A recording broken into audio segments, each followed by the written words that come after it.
con sang rồi. Bình không có dạy cớ gì hết, thì Bình ngủ không luôn thì đừng thôi.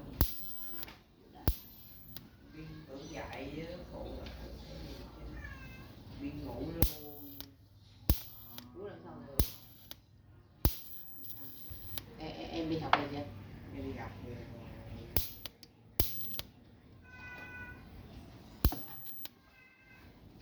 Nghe cái cục cái đè